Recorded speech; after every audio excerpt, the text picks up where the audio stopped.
vais vous parler ce soir des théâtres grecs et romains qui sont restés peut-être le monument qui nous est le plus familier actuellement, pour la bonne raison que c'est le seul monument antique, ou presque, qui ait gardé une certaine fonction dans notre société avec l'amphithéâtre. Nous continuons à donner des spectacles dans un certain nombre de théâtres antiques et dans un certain nombre d'amphithéâtres. Bon, ce n'est pas tout à fait les mêmes spectacles, on aura l'occasion d'y revenir.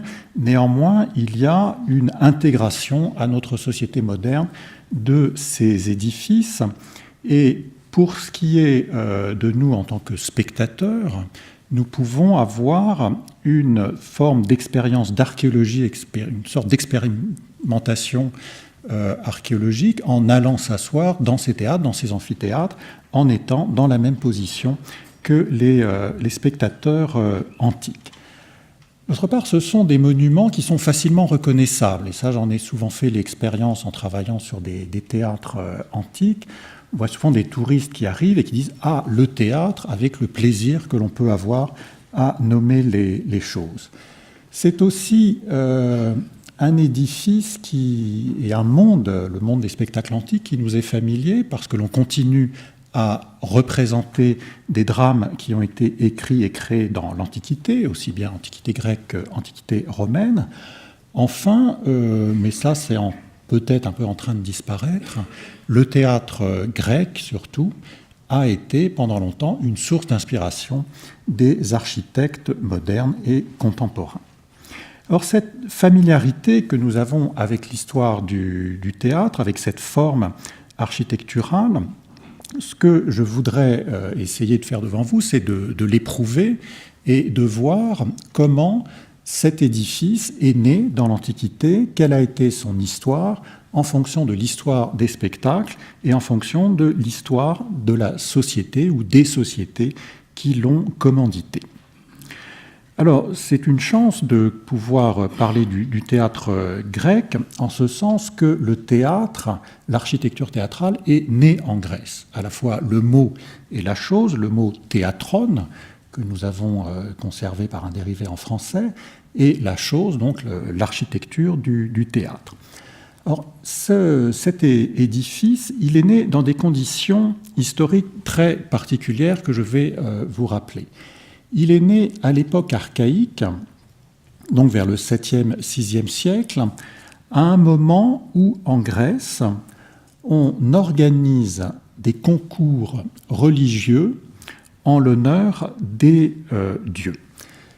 L'existence de concours pour honorer un mortel ou un dieu est connue dans l'Iliade, par exemple. On sait qu'au chant 23 de l'Iliade, Achille honore son ami Patrocle mort au combat par des concours sportifs. Dans l'Odyssée, le roi des Phéaciens, Alkinoos, honore son hôte Ulysse par des concours de chant et de danse qui sont donnés sur l'agora de la ville. Et ce n'est pas par hasard si l'une des premières inscriptions grecques qui soit connue, celle que vous avez sous vos yeux, est inscrite sur un petit pichet, une énochoé, un petit pichet de vin qui a été donné en prix dans un concours dans le 3e quart du 8e siècle avant Jésus-Christ à Athènes. L'époque archaïque et la fin de l'époque géométrique, donc le 8e siècle, est un moment où les Grecs vont fonder des concours qui vont avoir une certaine périodicité, une certaine régularité. Ils vont aussi classer ces concours en 3 genres et ils vont en définir les épreuves. Les grands concours qui sont fondés à cette époque, ce que les Grecs appelaient les concours sacrés, vous en connaissez au moins un qui est le concours d'Olympie, qui semble avoir été fondé à la fin du 7e siècle avant Jésus-Christ. Et puis il y en avait 3 autres qui étaient très importants.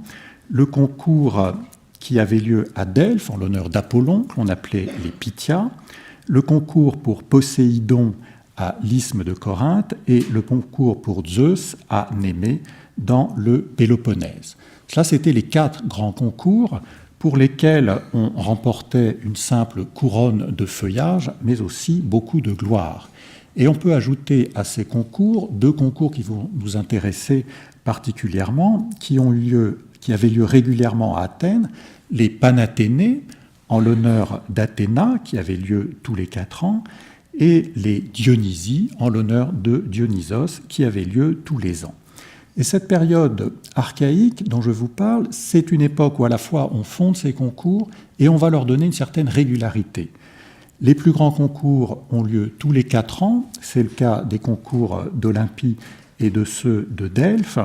Les concours de l'Isthme et de Némée ont lieu tous les 2 ans, et certains concours moins importants, comme les Dionysies d'Athènes en l'honneur de Dionysos, ont lieu tous les ans. On fixe la date de ces concours, on en fixe le lieu, on en fixe aussi les épreuves que l'on classe en 3 genres. D'une part, les épreuves gymniques. Les épreuves gymniques, cela correspond plus ou moins à ce que l'on appelle actuellement l'athlétisme, et on va créer un édifice pour ces épreuves qui est le stade. Les épreuves hippiques, courses de chars et courses de chevaux montés, pour lesquelles on crée l'hippodrome, et les épreuves musicales, c'est-à-dire liées à l'art des muses, pour lesquelles on va créer le théâtre. Et c'est cet édifice donc, qui va nous intéresser, donc, qui est créé pour des concours en l'honneur des dieux. Alors, quelles sont les épreuves qui ont lieu lors des concours musicaux ? Ces épreuves, elles commencent par 2 épreuves que l'on trouve dans tous les concours, qui sont d'abord une épreuve de héros et ensuite une épreuve de trompettiste. Ces 2 épreuves, elles permettent de choisir, d'une part, le héros qui va annoncer les épreuves, les noms des concurrents, et puis à la fin du concours, donner le nom du vainqueur, et d'autre part, le trompettiste qui, au début de chaque épreuve, va sonner un coup de trompette pour marquer le début de l'épreuve. D'une certaine façon, les trompettes du Festival d'Avignon en sont un lointain descendant. Ces 2 épreuves de héros de trompettistes, elles ont lieu dans tous les concours. Mais certaines épreuves sont proprement musicales et il est important de les rappeler car c'est elles qui définissent le cahier des charges de tout architecte qui a à construire un théâtre. Dans ces épreuves, on trouve d'abord des épreuves de musique instrumentale. Les Grecs ont connu des dizaines d'instruments de musique, ils n'en ont retenu que 2 pour les concours musicaux. D'une part, la cithare et d'autre part, l'aulos. La cithare, vous en voyez ici un exemplaire avec un cithariste monté sur une estrade. Donc c'est un instrument à cordes qui a 7 ou 8 cordes. Et sur chaque corde, on peut obtenir 2 notes, soit en utilisant son plectre, c'est-à-dire une sorte de grattoir, et en effleurant simplement la corde telle qu'elle est, soit en la touchant avec un doigt, et on obtient alors la corde à l'octave supérieure, comme vous le voyez sur l'image que vous avez sous les yeux. L'autre instrument de musique, c'est l'aulos. Alors, on traduit parfois par flûte, à vrai dire, ce n'a pas du tout le son d'une flûte, puisque c'était un instrument, certes à vent, mais qui était un instrument à hanche double, comme nos bassons. Et c'est un instrument qui est composé de 2 tuyaux dont on jouait successivement, c'est-à-dire qu'on ne soufflait pas ensemble dans les 2 tuyaux. Toute la difficulté pour l'instrumentiste était de souffler tantôt dans l'un, tantôt dans l'autre tuyau, et on obtenait des notes différentes avec ces 2 tuyaux.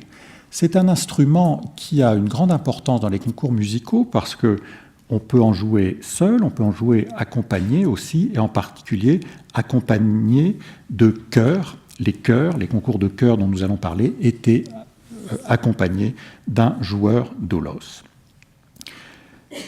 La personne qui jouait de la cithare pouvait chanter tout en jouant de la cithare. C'est ce que l'on appelle le citharode, la personne qui chante en jouant de la cithare. Vous en avez un représenté sous vos yeux. On accompagnait aussi de chant vocal le son de l'aulos. Alors là, évidemment, il n'était pas possible de chanter tout en jouant, donc on avait un aulode, qui était la personne qui chantait, et qui était accompagné d'un aulète, la personne qui jouait de l'aulos. Donc, musique instrumentale, chant accompagné de musique, et puis autres épreuves, les épreuves de récitation de poésie. à la fois poésie traditionnelle, puisque l'on avait des rhapsodes qui chantaient dans les théâtres, qui psalmodiaient plutôt, les poètes les plus connus de la Grèce antique, et en particulier Homère.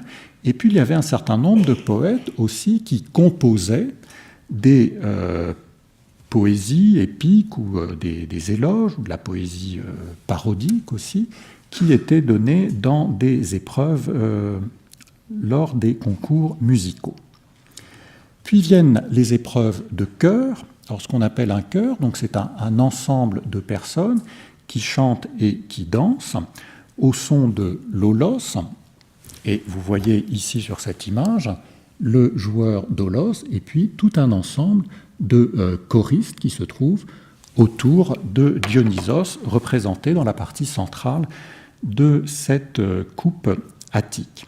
Alors, les concours de chœur avaient une très grande importance dans l'Antiquité, et cette importance était d'autant plus grande que dans beaucoup de cités, et en particulier à Athènes, les concours de chœur étaient organisés en fonction des divisions politiques de la cité. Il y avait à Athènes une division de la population en 10 tribus des citoyens, et chaque tribu présentait une équipe de 50 personnes, donc ça fait un chœur tout à fait conséquent, et il y avait des sortes de matchs entre les chœurs des différentes tribus. Vient enfin ce qui est le mieux connu pour nous, parce que nous avons conservé des textes, ce sont les drames, les tragédies, les comédies et les drames satiriques, qui, je le rappelle, étaient accompagnés de chœurs. Et ce que vous voyez sur la représentation que vous avez sous les yeux, c'est un chœur de drame qui est accompagné, là encore, de l'aulos, un chœur réduit en raison de la dimension de la panse de cet amphore, mais les chœurs de tragédie comportaient 15 choreutes et les chœurs de comédie 24 choreutes, alors que les acteurs n'étaient toujours qu'au nombre de 3. Donc, c'est dans ce cadre religieux que vont naître les épreuves des concours musicaux et l'édifice apte à les recevoir, apte à recevoir à la fois les artistes et les spectateurs. Et le nom que va prendre l'édifice, théatron, ne se réfère qu'aux spectateurs. Théatron, c'est la même racine que théaomai, qui veut dire voir. Théatron, la bonne traduction, ce serait l'observatoire. Le théatron, c'est le lieu d'où l'on voit, et on voit, si j'ose dire, que c'est un terme très différent de celui qui a été pris pour le stade ou l'hippodrome. Un stade, c'est une piste d'un stade, donc d'environ 180 mètres. Un hippodrome, c'est une piste pour les chevaux. Donc c'est la piste qui définit le monument. Là, ce sont les gradins, le lieu qui reçoit, la construction qui reçoit les spectateurs, qui définit l'édifice. Cette construction, dans les premiers temps, elle a été montée soit sur la place publique de la cité, soit sur les aires réservées dans les sanctuaires à proximité des autels et des temples. À Athènes, sur l'agora d'Athènes, dès le VIe siècle avant Jésus-Christ, on sait que l'on dressait un échafaudage de bois pour recevoir, lors des concours en l'honneur d'Athéna et lors des concours en l'honneur de Dionysos, les épreuves musicales qui avaient lieu probablement dans cette zone. On n'est pas très bien renseigné là-dessus, puisque c'était une architecture en bois, et que les textes qui nous en parlent nous disent qu'il était monté à côté du peuplier noir, que bien évidemment nous n'avons pas conservé. Mais ce que l'on sait, c'est qu'aux environs de 500 avant Jésus-Christ, ces échafaudages se sont effondrés, ce qui est arrivé encore récemment pour des édifices de spectacle modernes. Et à ce moment-là, on a déplacé le théâtre, ce qu'on appelait les échafaudages, les ikria, pour les installer entre l'acropole d'Athènes, où il y avait le sanctuaire d'Athéna, et le sanctuaire de Dionysos. Alors, c'était une situation tout à fait favorable du point de vue religieux, puisqu'on se trouvait à ce moment-là entre les deux sanctuaires dédiés aux deux divinités pour lesquelles il y avait des concours musicaux, c'est-à-dire Dionysos et Athéna. Donc, dans un premier temps, les échafaudages étaient montés dans cette partie de l'agora, puis ils sont venus s'installer sur le flanc sud de l'acropole. Vous avez ici une vue aérienne, au-dessus du sanctuaire de Dionysos, qui était là dès le VIe siècle avant Jésus-Christ. Et c'est dans cette zone qu'a été installé le second théâtre d'Athènes, si l'on peut dire, qui a connu une longue histoire. Dans un premier temps, au Ve siècle, cet édifice est resté un édifice principalement en bois. C'était un édifice qui, à ce moment-là, était sans doute fixe, c'est-à-dire on ne le montait pas simplement à l'occasion des concours, mais il était principalement en bois, et on le sait en particulier par un passage d'Aristophane dans les Thesmophories. Les Thesmophories sont données en 411 avant Jésus-Christ, et dans les Thesmophories, il est question de la misogynie d'Euripide. Et les femmes se plaignent beaucoup de cette misogynie, et l'une d'elles dit ceci, je cite, « Résultat, dès qu'il quitte les échafaudages, il rentre nous regarder sous le nez et s'empresse d'examiner s'il n'y a pas d'amant caché dans la maison. » Telle serait donc la manière de procéder des citoyens athéniens revenant du théâtre, revenant des échafaudages. On continuait donc à appeler le monument les échafaudages alors qu'il avait été installé sur la pente sud de l'agora. Pourtant, il y avait dès cette époque une partie, mais très faible, construite en bois. Cette partie très faible, c'était le premier gradin, le gradin qui était réservé aux plus hautes autorités politiques et cultuelles de la cité. Alors là, vous avez une photo du théâtre tel que vous pouvez le voir actuellement. Ce que l'on voit, ce sont des vestiges de la fin du IVe siècle avant Jésus-Christ et d'époque impériale, mais on a retrouvé, remployés ou erratiques, un certain nombre de blocs, de gradins, qui appartenaient au premier gradin. Et vous voyez que ces gradins, ils ont d'une part des incisions qui délimitent des places, et d'autre part des inscriptions qui les réservent à des prêtres et à des magistrats de la cité. On peut donc faire une restitution comme ceci, avec un premier gradin en pierre, puis des gradins en bois, qui étaient probablement organisés sur trois ailes qui étaient toutes les trois rectilignes et qui définissaient une aire de jeu qui, elle, était trapézoïdale. Les premiers théâtres en Grèce n'ont pas été des théâtres circulaires, c'était des théâtres dont les gradins étaient rectilignes. Associé à cette vaste aire, on est assuré qu'il existait un bâtiment de scène. Nous n'avons pas conservé de vestiges de ce bâtiment de scène, mais il est nécessaire à la mise en scène des drames qui ont été conservés. On sait aussi qu'il y avait un certain nombre de machines, et très souvent, dans beaucoup de civilisations, la machinerie est associée au théâtre. Il y avait une grue qui permettait de prendre un acteur à l'arrière du bâtiment de scène, où il n'était pas vu, éventuellement de le poser sur le toit de ce bâtiment de scène, et aussi de le poser devant le bâtiment de scène dans ce que l'on appelait l'orchestra. Alors, cette grue, vous la connaissez par l'expression qui a été traduite en latin de Deus ex machina, qui vient du grec Theos apo mékanès, ça veut dire le Dieu qui vient de la grue. Et c'était une solution considérée comme un peu facile par Aristote pour achever les pièces que de faire apparaître un Dieu qui provoquait le dénouement de la pièce. Ce n'était pas la seule machine qui était connue dans ce théâtre. Il y avait aussi une sorte de plateau tournant ou pivotant, ce que l'on appelle l'enkiklème. Ce plateau, il permettait de faire sortir des personnages qui étaient placés sur ce plateau que l'on faisait sortir par l'une des portes du bâtiment de scène pour les mettre devant, sous le regard des spectateurs. Dans le théâtre antique, en effet, l'orchestra, là où se déroule le gros du spectacle, est censé être un lieu externe dans les drames, et quand on veut montrer une pièce d'extérieur, on utilisait cette machine. Alors, vous voyez bien que dans cet édifice, l'aire de jeu principale, c'est l'orchestre. C'est là que se présentent les musiciens, que se présentent les chanteurs, c'est là qu'évoluent les chœurs, c'est là aussi que jouent principalement les acteurs. Mais les acteurs peuvent aussi utiliser un lieu secondaire qui est la toiture de ce bâtiment de scène.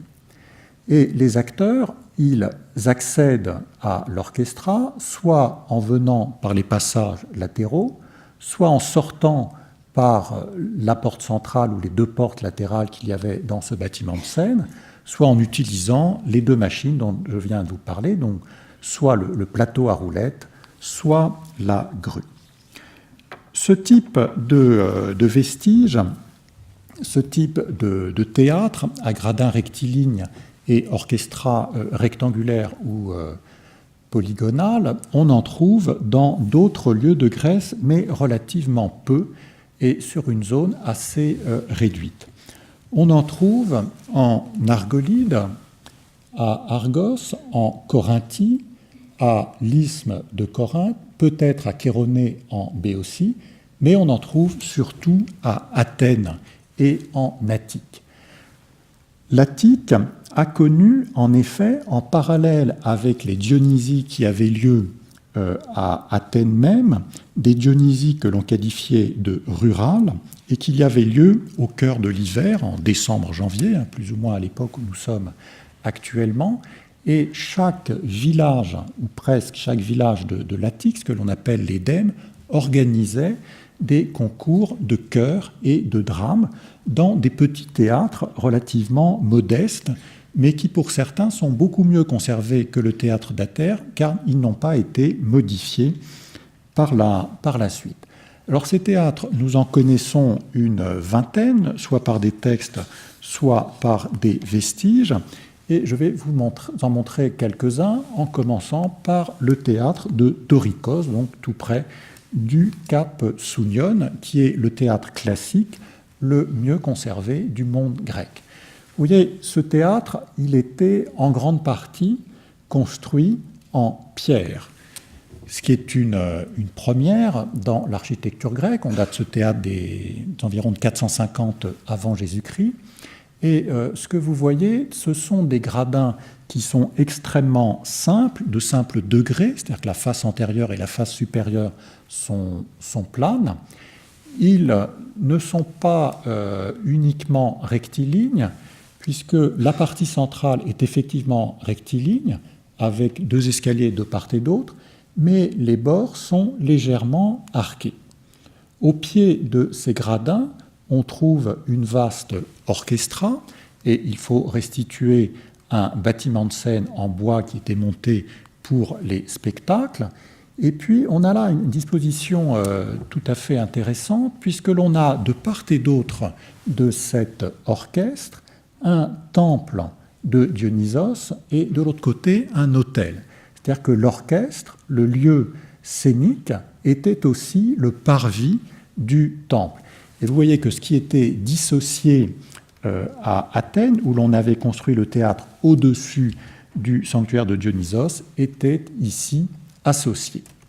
Je vous montre ici une restitution de l'ensemble, donc avec les gradins, le petit temple de Dionysos et l'autel.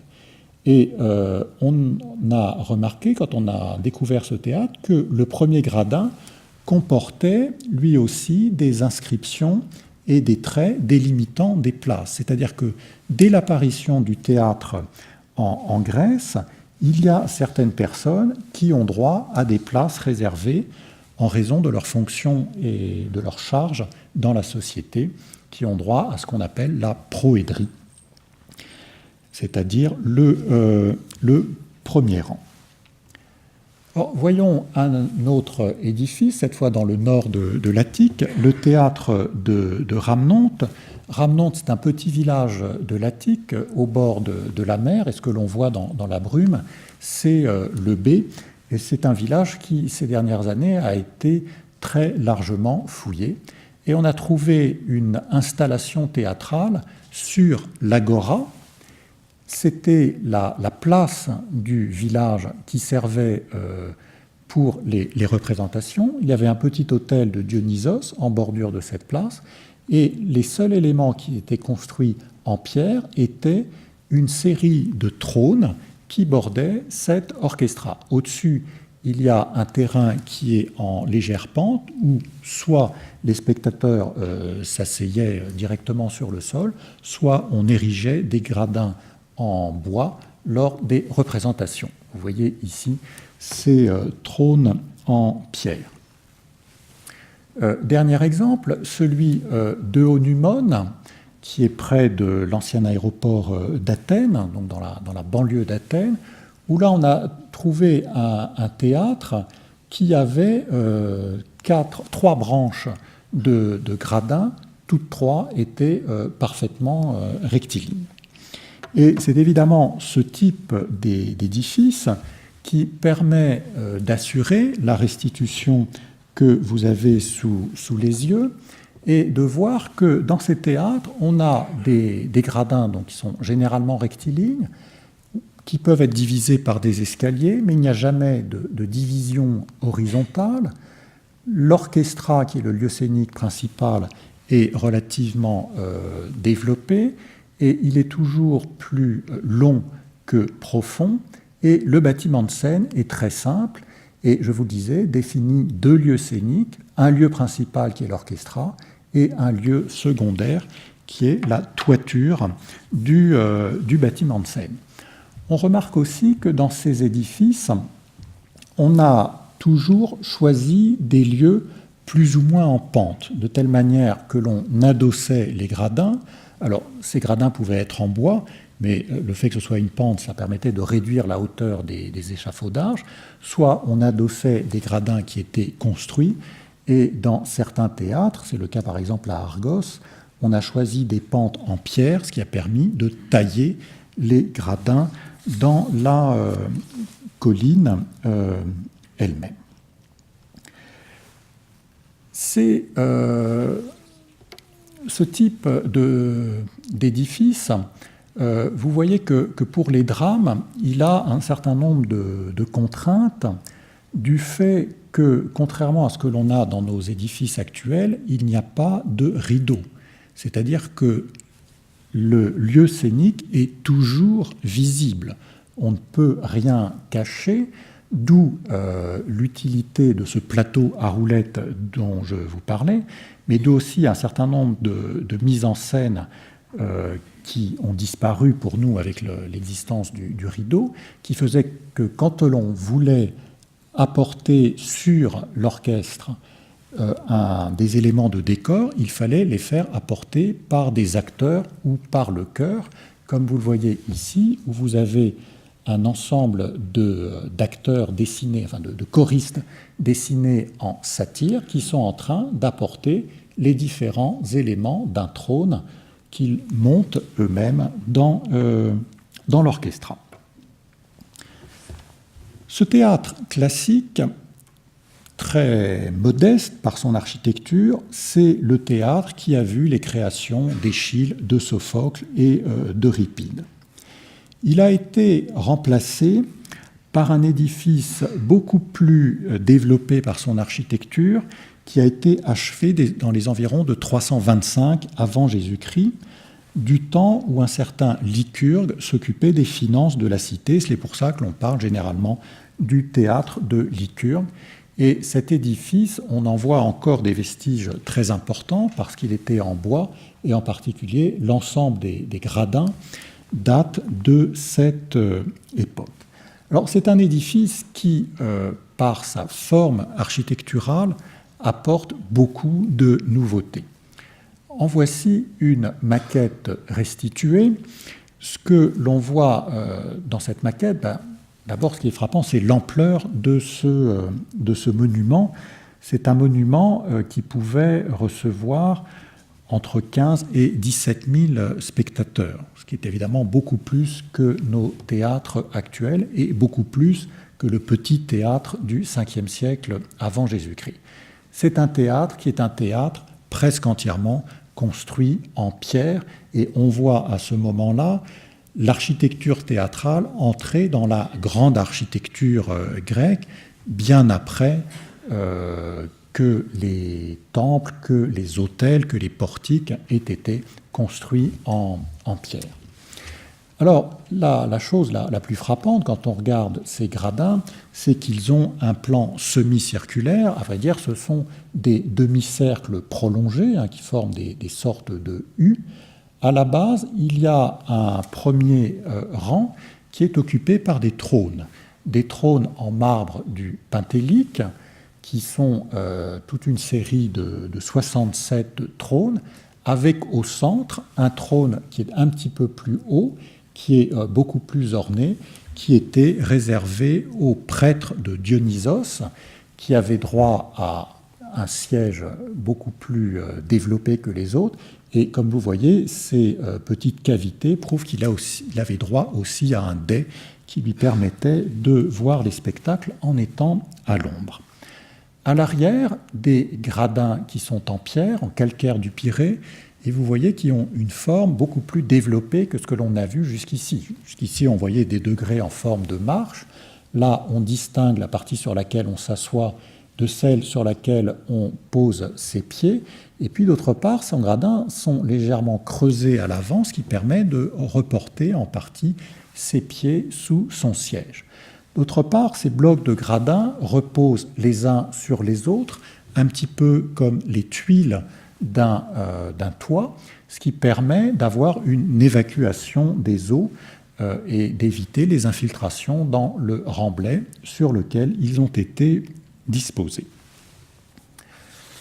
À ces gradins sont associés une orchestre qui est là encore très, très vaste, mais vous voyez que précédemment on avait une orchestre qui était soit rectangulaire, soit trapézoïdale.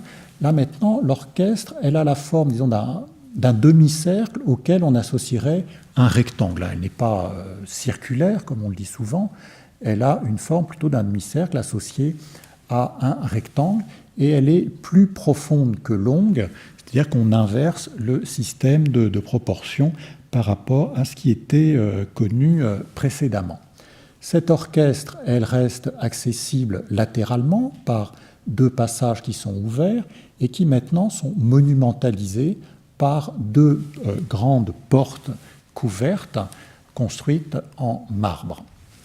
D'autre part, on associe à cet édifice un bâtiment de scène qui est construit lui aussi en marbre avec des avant-corps qui sont des colonnades libres, et puis entre ces avant-corps un mur qui était percé de 3 portes, et ce mur, c'est le mur avant du bâtiment de scène qui était couvert par une couverture en terrasse qui n'a pas été représentée sur cette maquette.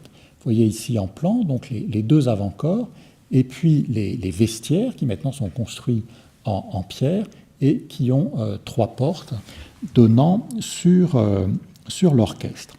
Alors, avec ce type d'édifice, on a assurément l'architecture théâtrale qui a fait un bond pour ce qui est des formes, pour ce qui est de sa pétrification, mais pour ce qui est de l'utilisation des espaces scéniques, il n'y a pas grand changement, puisque les acteurs et tous les artistes continuent principalement à utiliser l'orchestra, et exceptionnellement, les acteurs peuvent se présenter sur la toiture du bâtiment de scène. Mais l'on avait à ce moment-là assurément abandonné la grue, puisqu'il n'était plus possible de l'installer derrière le bâtiment de scène, puisqu'il y a un grand portique qui avait été construit à l'arrière, et on ne sait pas si on avait à ce moment-là abandonné ces plateaux roulants que je vous avais présentés. En tout cas la possibilité de les utiliser, semble avoir encore existé à cette époque. Ce monument, c'est un monument qui est construit au moment où Athènes s'érige en temple de la culture grecque, et l'on en a des traces dans le théâtre lui-même, puisque on édifie, on consacre à la fin du IVe siècle avant Jésus-Christ dans ce théâtre des statues d'Échille, Sophocle et Euripide, donc des trois grands tragiques qui étaient installés dans le passage latéral que vous voyez ici. Vous en avez ici une restitution et vous pourrez bientôt les voir à Athènes, puisque c'est une découverte toute récente qui est en train d'être l'objet d'une reconstruction avec des moulages, des statues, d'une part des trois tragiques, vous voyez ici Sophocle, Échille, Sophocle et Euripide, et puis on va remonter aussi la statue de Ménandre qui a été consacrée un petit peu plus tard. Au moment où ce théâtre s'achève, c'est-à-dire aux environs de 325 avant Jésus-Christ, un autre type monumental est en train de s'élaborer à Épidore, un autre type qui va être appelé à avoir un grand avenir, contrairement au théâtre d'Athènes. Ce nouveau type d'édifice, il reprend un certain nombre de motifs architecturaux que l'on a vus à Athènes, en particulier dans les gradins, mais on voit apparaître dans cet édifice un type de bâtiment de scène qui est radicalement nouveau.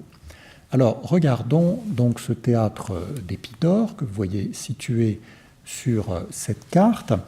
Épidore, je vous le rappelle, c'est un sanctuaire d'Asclépios, donc ce héros médecin, et c'est pour les concours en l'honneur d'Asclépios, les Asclépieias, que l'on organisait des concours musicaux, et c'est pour cela que l'on a construit le théâtre un petit peu à l'écart du sanctuaire pour pouvoir bénéficier d'une pente de la colline du Kynortion.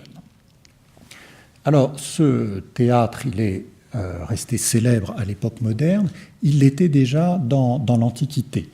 Et on a un certain nombre de textes qui nous montrent que c'était une référence dans l'histoire de l'architecture des théâtres grecs que ce théâtre d'Épidore, construit dans le dernier tiers du IVe siècle avant Jésus-Christ. Alors, vous en avez ici une photo avant restauration. Vous voyez qu'il était déjà très bien conservé. On a un théâtre qui a des gradins qui, eux, sont circulaires en demi-cercle outrepassé et non pas en demi-cercle prolongé, comme on l'avait à Athènes, qui garde d'une certaine façon, avec ses prolongements des demi-cercles, un certain souvenir des gradins rectilignes du 5e siècle avant Jésus-Christ. Là, on a des demi-cercles qui sont outrepassés, avec une division des gradins en 12 sections cunéiformes, un passage horizontal et au-dessus un développement qui est un petit peu plus réduit. À la base de ces gradins, il y avait un très vaste caniveau et c'est un des problèmes toujours qu'il faut résoudre quand on construit un théâtre, c'est celui de l'évacuation de l'eau, parce qu'un théâtre, c'est une sorte de demi-entonnoir. Alors, on a vu comment le type de gradin qui avait été choisi à Athènes permettait à l'eau de couler vers l'orchestra, mais il fallait évidemment l'évacuer. Alors, soit on faisait des caniveaux relativement profonds, mais dans ce cas-là, il fallait mettre des petits pontons passant sur ce caniveau, soit ce que l'on avait fait à Épidore, c'est un caniveau très large qui servait aussi de passage. En bordure de ce caniveau, on avait une banquette à dossier, puis des séries de gradins courants qui reprennent le type que l'on a vu à Athènes, et je vous disais que l'ensemble des gradins était divisé en deux parties deux sections qui ont qui comprend l'une 34 gradins, la partie basse, et la partie haute, 21 gradins. 34 et 21, ce ne sont pas des chiffres qui ont sans doute été choisis par hasard, ce sont deux chiffres qui correspondent à ce que nous appelons la suite de Fibonacci. Bon, Fibonacci, c'est un mathématicien de la fin du XIIe siècle, début du XIIIe, et la suite de Fibonacci est une suite très simple à faire, puisqu'on part de 0, 1, et puis le chiffre suivant est la somme des deux chiffres précédents. Donc ça fait 0, 1, 1 plus 0 ça fait 1, 1 plus 1 ça fait 2, 1 plus 2 ça fait 3, etc. Et c'est dans la suite de Fibonacci apparaissent 21 et 34, et la particularité de la suite de Fibonacci est que quand l'on divise un des chiffres par le chiffre précédent, on obtient un chiffre qui approche le nombre d'or, c'est-à-dire racine de 5 plus 1 divisé par 2, donc les environs de 1,618. Si vous divisez 34 par 21, vous obtenez 1,619. C'est la section dorée, et c'est sans doute comme cela qu'il faut comprendre le texte de Pausanias, qui, quand il passe au IIe siècle après Jésus-Christ et qu'il voit le théâtre d'Épidore, en souligne l'harmonie.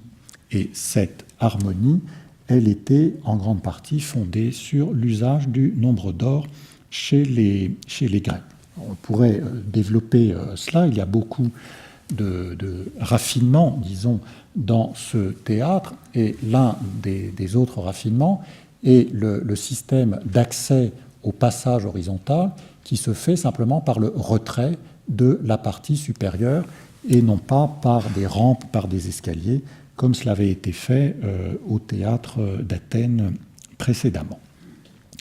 Associé à ces gradins, on avait une orchestra dans laquelle était inscrit un cercle de pierre qui était utile comme repère pour l'évolution des chœurs. Je vous parlais des chœurs, à la fois des chœurs qui chantaient accompagnés de l'holos, qu'on appelle les chœurs dithyrambiques, et puis il y avait les chœurs qui avaient un rôle dans les tragédies et dans les comédies. Les uns étaient des chœurs cycliques, les autres des chœurs tétragones. Les uns avaient une formation circulaire, les autres une formation rectangulaire. Et ce cercle permettait aux chœurs de formation circulaire de se situer plus facilement dans l'orchestra. L'orchestra, comme à Athènes, était accessible latéralement par de grandes portes, et à l'arrière de cet orchestra se trouvait un bâtiment de scène qui, lui, est tout à fait singulier par rapport à ce que l'on a vu précédemment. Vous le voyez ici en plan, ce bâtiment, et en voici une maquette. Il est à deux niveaux. Il a un rez-de-chaussée et un étage, ce que l'on n'avait pas vu précédemment. Le rez-de-chaussée comporte une série de colonnettes, ici d'ordre ionique, avec des avant-corps, et on sait que dans ces entrecolonnements, il y avait des panneaux qui assurément étaient peints et dont certains pouvaient être enlevés durant les spectacles pour créer des ouvertures. Et l'entrecolonnement central, lui, comportait une porte à double battant. D'autre part, il y a un étage qui a une partie qui est découverte et une partie qui est couverte. Alors, cette sorte de petit portique, c'est ce que l'on appelle un proskenion, parce qu'il est installé devant le bâtiment de scène qu'on appelle la skéné, et ce proskenion était accessible par des rampes latérales, c'est-à-dire qu'à partir de ce moment-là, les acteurs pouvaient jouer soit dans l'orchestra, soit monter par ces rampes sur ce plancher surélevé et jouer sur ce plancher surélevé, soit dans une partie qui était à l'air libre, soit dans une partie qui était couverte, mais qui était largement visible parce qu'il y avait de grandes baies ouvrant sur l'estrade du proskenion. Alors là, on a un type de bâtiment de scène, le bâtiment de scène à proskenion, qui lui va avoir une très grande diffusion dans l'ensemble du monde grec, avec un certain nombre de variations. Alors je vais vous montrer un autre édifice de ce type-là, l'édifice, le petit théâtre qui se trouve à Délos, donc nous partons dans les Cyclades, juste à côté de Mykonos. Et ces Cyclades, c'est une région où il n'y avait aucun théâtre à l'époque classique.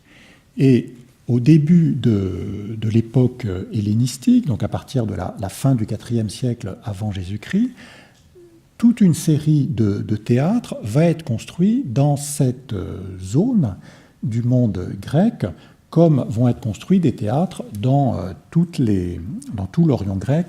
Nous aurons l'occasion d'y revenir. Ce que vous avez sur cette diapositive, c'est un plan qui vous montre l'ensemble des théâtres construits à l'époque hellénistique dans les Cyclades, qui précédemment ne comportaient aucun théâtre. Alors, le théâtre de Délos, il est relativement bien conservé et il est particulièrement bien connu parce que c'est le seul théâtre du monde grec pour lequel on a conservé les comptes de construction. Le théâtre à Délos a été payé par la caisse sacrée du sanctuaire d'Apollon. Vous savez que Apollon et sa sœur jumelle Artémis étaient nés à Délos. Apollon avait une caisse sacrée à Délos et il était extrêmement riche. Et les Déliens ont utilisé cette caisse sacrée non seulement pour construire des monuments religieux, mais aussi pour construire des monuments publics. Et le théâtre, on l'a vu, faisait partie des monuments qui avaient une destination religieuse. La conservation de ces contes qui ont été gravés sur du marbre permet pour ce seul théâtre dans tout le monde grec d'avoir une vue très détaillée de l'évolution du chantier pendant environ 70 ans. Et ce que je vais vous montrer, donc, c'est un certain nombre de restitutions à des années choisies durant une soixantaine d'années, qui montrent l'évolution d'un chantier, qui est aussi l'évolution d'un projet architectural, puisque on n'a pas déterminé dès l'origine le plan du monument tel qu'il a été achevé, mais on a modifié au fur et à mesure le projet en fonction d'un cahier des charges qui a évolué et des crédits qui ont été alloués, à tel point que dans certaines phases du chantier, il a fallu détruire des parties qui avaient déjà été construites. Quand on a commencé le monument, on a commencé d'une manière extrêmement modeste. Vous voyez ici le monument vers 295 avant Jésus-Christ. On s'était contenté de l'essentiel. L'essentiel, c'est un bâtiment de scène à proskenion qui était entièrement en bois, une orchestra de forme plus ou moins circulaire et une série de trônes en marbre. Les autres spectateurs, ceux qui n'avaient pas droit au trône en marbre, se mettaient sur la pente auquel on a adossé par la suite les gradins. Alors, ce qui est assez bien conservé, ce sont les trônes en marbre, et en particulier celui-ci, qui, après l'abandon du théâtre, a été remployé dans la synagogue. C'est devenu le trône du rabbin, et c'est une copie un petit peu simplifiée du trône du prêtre de Dionysos dans le théâtre d'Athènes. Vers 275 avant Jésus-Christ, autre vue de ce théâtre, à ce moment-là, on avait pris la décision de construire des gradins en pierre, et pour cela, ce qu'il fallait d'abord, c'est construire un mur périphérique, installer un remblai, égaliser la pente avant de commencer à construire les premiers gradins en pierre. Vous voyez ici ce mur périphérique auquel on avait associé deux rampes, une rampe d'accès sommitale et une rampe d'accès latéral. Et on a commencé à ce moment-là à construire les gradins en pierre, en commençant par une première banquette à dossier bordant le caniveau permettant d'évacuer les eaux tombant sur les gradins. Et ces gradins, ils se sont construits petit à petit. Ce que l'on voit avec ce théâtre, c'est que l'on a choisi un pourtour des gradins qui est différent de ce que l'on a vu jusqu'ici. On a choisi là, non pas une section de cercle, mais plutôt la forme d'une ellipse, ce qui fait que les gradins qui, eux, étaient semi-circulaires, devaient, dans la partie supérieure, ce qui a posé un certain nombre de problèmes, rejoindre le tracé ellipsoïdal du mur périphérique. L'intérêt de ce choix était de masser les spectateurs qui étaient les plus loin de l'orchestre dans la partie médiane, et donc ces spectateurs qui étaient les plus loin des jeux de scène avaient une meilleure vue que s'ils avaient été placés sur les côtés. Le bâtiment de scène, qui était construit vers 275, ressemble en grande partie à celui que l'on a vu au théâtre d'Épidore. Donc un petit portique qui constitue le proskenion et à l'étage une série de grandes ouvertures. Alors, ces entrecolonnements de ce petit portique étaient, je vous le disais, à Épidore, cloisonnés avec des panneaux de bois, ce que l'on appelait les pinakes, et ils sont bien connus ici à Délos grâce à un certain nombre d'inscriptions qui nous apprennent qu'ils étaient en bois de sapin et qu'ils étaient peints. La peinture coûtait d'ailleurs relativement cher. Et on voit par les vestiges de cet édifice et par les inscriptions qu'il y avait une porte dans la partie centrale et que l'on pouvait aussi créer deux ouvertures latérales à vue durant les spectacles. Vous voyez qu'avec ce type d'édifice, on retrouve finalement le même type d'utilisation du bâtiment de scène et des espaces scéniques que ce que l'on avait vu à Athènes dès le 5e siècle, puisqu'on pouvait jouer dans l'orchestra ou à un étage, enfin à un niveau surélevé, qui était la couverture du proskenion au lieu d'être le toit du bâtiment de scène, comme cela était le cas à l'époque classique. La différence était le mode d'accès par des rampes à Épidore, par un petit escalier placé à l'extérieur à Délos, mais fondamentalement, le type de jeu de scène était très comparable à cela près qu'on avait une partie qui était couverte dans la partie surélevée. Et puis à ceci près aussi qu'au théâtre de Délos, comme dans plusieurs théâtres hellénistiques, on avait aménagé des passages souterrains qui permettaient de partir de l'intérieur du bâtiment de scène et de faire des apparitions dans l'orchestre. Il est évident que ces passages étaient réservés aux acteurs, ce n'étaient pas les musiciens ni les chœurs qui étaient 10 personnes ou 50 personnes qui passaient par ces passages. Donc ça permettait de faire apparaître des gens dans l'orchestre, parfois des morts, ou de les faire disparaître dans les entrailles de la terre. Donc une possibilité de jeu de scène que l'on n'avait pas vu à l'époque classique. Le théâtre continua entre 275 et 265 à être construit, donc on construisait 2, 3, 4 gradins par an en fonction du budget qui était alloué. Et à cette époque, on modifia le bâtiment de scène. Il y avait ici le bâtiment de scène des environs de 265, et on lui a ajouté un portique périphérique qui s'explique par la présence d'une place à l'arrière du bâtiment de scène, mais qui n'avait aucune fonction dans l'utilisation du théâtre.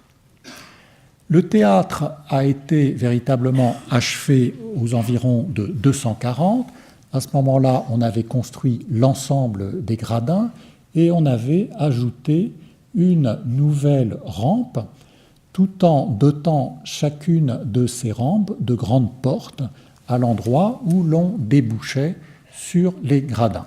Vous voyez ici la restitution en maquette informatique de ce théâtre, donc le bâtiment de scène, l'orchestra bordé de gradins et un ensemble bordé de trônes et un ensemble de gradins courants dont la partie basse est en demi-cercle outrepassé et la partie haute a des gradins qui sont semi-circulaires mais dont le développement se réduit à mesure que l'on s'élève dans le monument. Et comme je vous le disais tout à l'heure, les personnes qui étaient le plus éloignées du spectacle se trouvaient dans la partie centrale. Ces spectateurs, ils ne pouvaient pas s'installer là, enfin, ils ne pouvaient pas circuler comme ils le désiraient à l'intérieur des gradins, et au sommet des rampes, on avait un système de répartition des spectateurs qui pouvaient aller soit dans la partie basse, soit dans la partie haute, mais il n'y avait pas de circulation entre la partie basse et la partie haute, de part et d'autre de cette circulation horizontale. Vous voyez ici ces rampes, et au sommet des rampes, donc il y avait ces grandes portes, soit on allait dans la partie haute, soit on allait dans la partie basse. Il y avait un dénivelé relativement important entre les deux. Vous voyez donc que le théâtre grec, le théâtre de la démocratie grecque, est aussi un théâtre qui répartit la société sur ses gradins. À la fois, elle la concentre, elle la réunit pour regarder le même spectacle, mais tout le monde n'est pas logé à la même enseigne. Certains ont droit au premier rang, à la proédrie, certains peuvent se mettre dans la partie basse des gradins, certains doivent se mettre dans la partie haute de ces mêmes gradins. Mais pour ce qui est de l'usage des espaces scéniques, on voit qu'il y a un très grand conservatisme du 5e siècle au 3e siècle avant Jésus-Christ. Une grande évolution des formes, mais un grand conservatisme dans l'utilisation, ce qui s'explique tout simplement par le fait que les épreuves des concours musicaux sont restées les mêmes à l'époque classique et à l'époque hellénistique. Donc il fallait que dans le cahier des charges des architectes soient pris en compte les nécessités scéniques qui, elles, ne changeaient pas à l'époque classique et à l'époque hellénistique. Ce qui change, en revanche, c'est la présence, comme vous le voyez sur cette restitution aquarellée, d'un certain nombre de statues qui apparaissent dans le théâtre. Alors, je vous parlais des statues des grands tragiques athéniens, érigées à la fin du IVe siècle avant Jésus-Christ au théâtre d'Athènes. Ces statues avaient été érigées dans les passages latéraux. Là, on a des statues qui sont installées devant le bâtiment de scène, dont la présence visuelle est extrêmement forte, qui masquait les peintures qui se trouvaient sur ces panneaux. Et ces statues, ce ne sont pas seulement des statues de grands poètes. On trouve des statues de rois. Il y avait une statue d'un roi de Pergame qui se trouvait ici. On trouve des statues de poètes, on trouve des statues de musiciens, et puis on trouve des statues de bienfaiteurs de la cité qui s'installent sous les yeux des spectateurs et dont la présence était tout à fait incontournable et qui ne gênait pas véritablement les espaces scéniques, puisqu'elles ne se mettent pas devant les portes qui permettaient les accès frontaux à l'orchestra, mais qui tout de même étaient très importants dans ce que les spectateurs voyaient.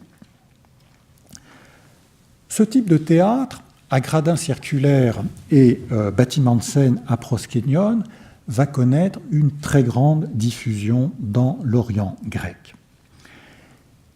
Cette diffusion, elle accompagne l'explosion de concours, l'explosion de création de concours qui a lieu dans tout l'Orient grec à partir du IIIe siècle avant Jésus-Christ.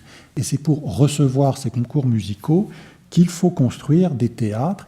C'est à ce moment-là, au IIIe siècle, que le théâtre devient un élément majeur de toute cité grecque. Je vous montre ici une restitution de la petite cité de Priene en Asie mineure, dans la Turquie actuelle, au sud d'Éphèse. Vous voyez ce qui définit une cité grecque de cette époque, c'est son rempart.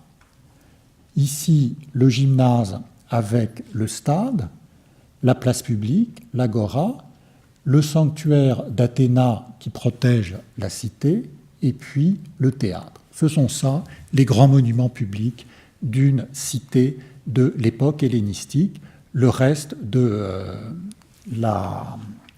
l'enceinte est occupé par un habitat privé.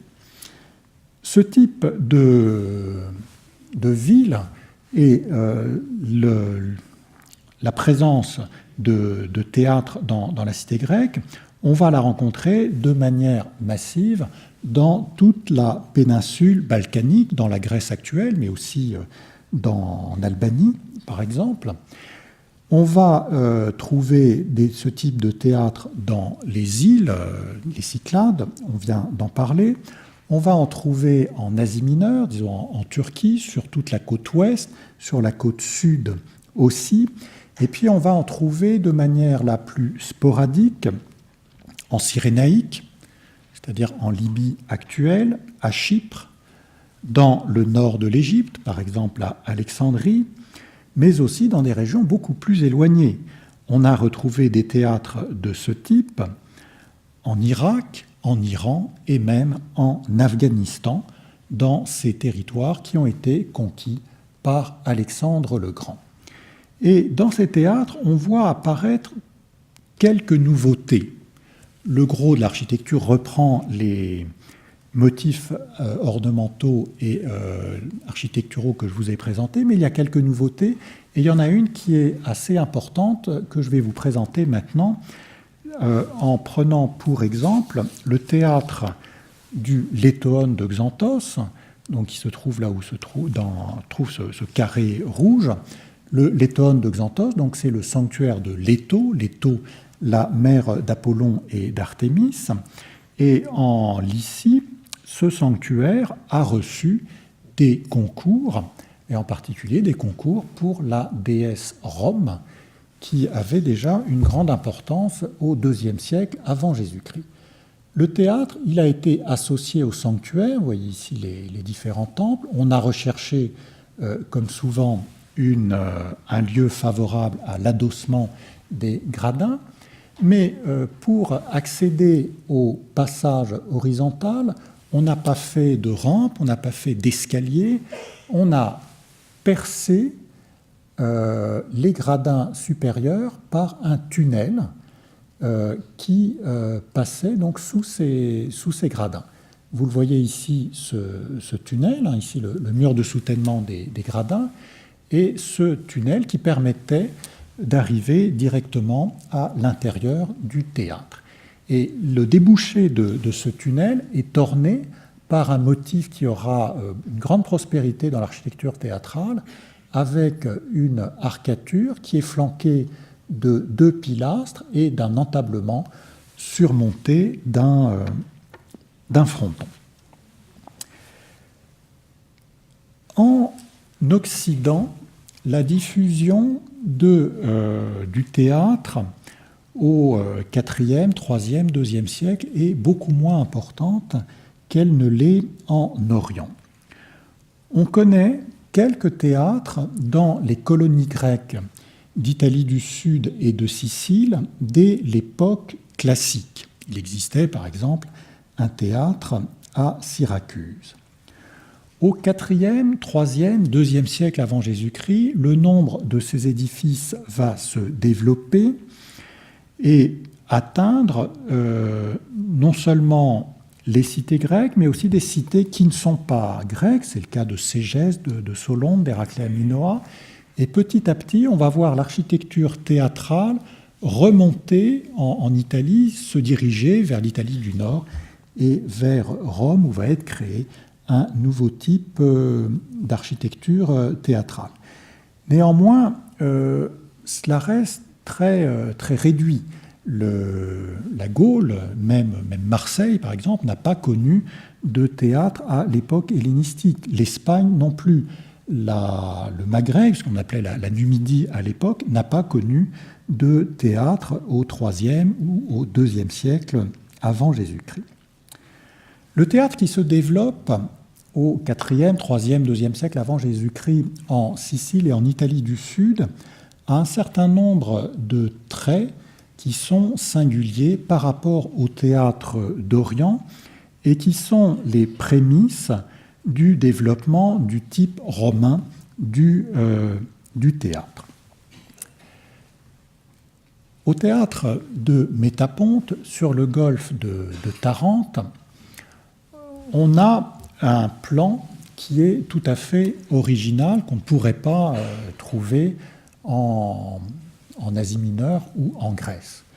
Ce que vous voyez, c'est un théâtre, d'abord, qui est un théâtre construit sur terrain plat, avec du remblai. Il n'est pas sur structure creuse, mais il a un mur périphérique qui contient un remblai, ce qui existe en Grèce, mais qui est tout à fait exceptionnel.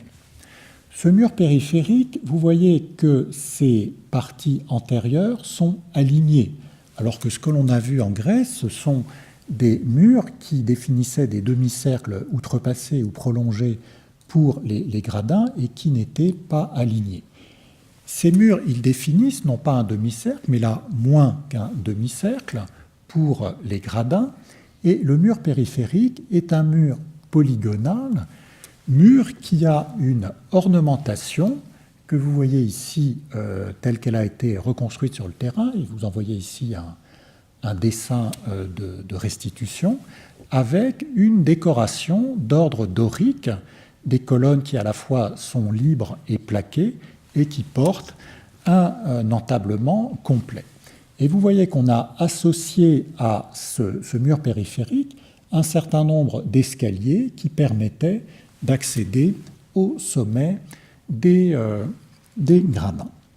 Donc, premier point, apparition d'une décoration à la périphérie des gradins et apparition d'un ensemble de gradins qui dessine soit un demi-cercle, soit moins qu'un demi-cercle. Ceci explique que l'orchestre, elle, soit beaucoup plus réduite que ce que l'on trouve dans les théâtres de l'Orient grec. Cet orchestre, elle est souvent bordée d'une proédrie qui est parfois multiple et qui se détache assez nettement des gradins. Vous avez ici les gradins courants, et dans ce théâtre d'Héracléa Minoa en Sicile, vous voyez que la proédrie est multiple et qu'elle est détachée des gradins courants par un passage qui est relativement large. Le bâtiment de scène, enfin, est tout à fait singulier. Vous voyez ici le bâtiment de scène de Tyndaris en Sicile.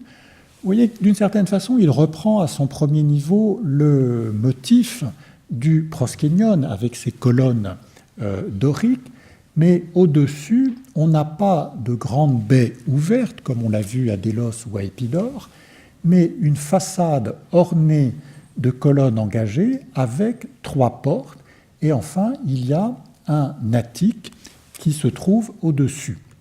Dans certains théâtres, comme dans celui de Solonte, on trouve au niveau de cet attique de petits balcons, des sortes de petites loggias. À partir de ce moment-là, l'utilisation des espaces scéniques est très différente. Vous voyez que au théâtre de Solonte, l'estrade est basse, et c'est une des tendances dans ces théâtres d'avoir des estrades de plus en plus basses et de plus en plus profondes. Elle est tellement basse qu'on ne peut plus faire des accès en passant sous cette estrade, comme on le faisait dans le théâtre grec d'Orient.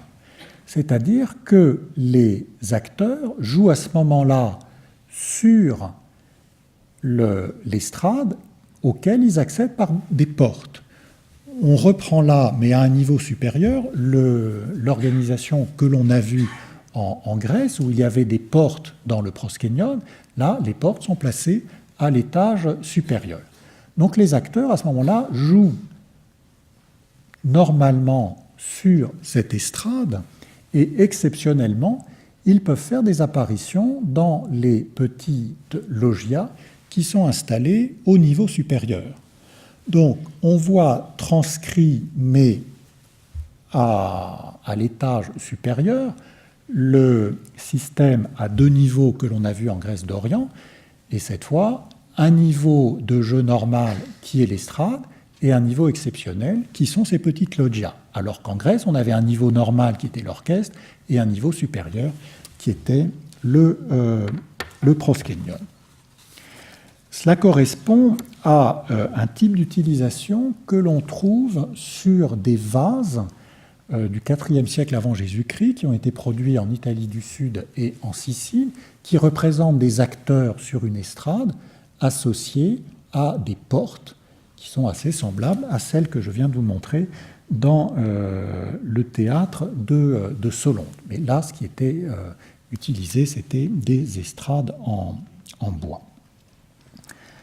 Ces motifs, ces choix architecturaux, on va les retrouver dans les théâtres d'Italie du Sud, de Campanie, du Samnium, puis du Latium, qui vont nous introduire à la création du nouveau type qui va apparaître à Rome dans la seconde moitié du 1er siècle avant Jésus-Christ.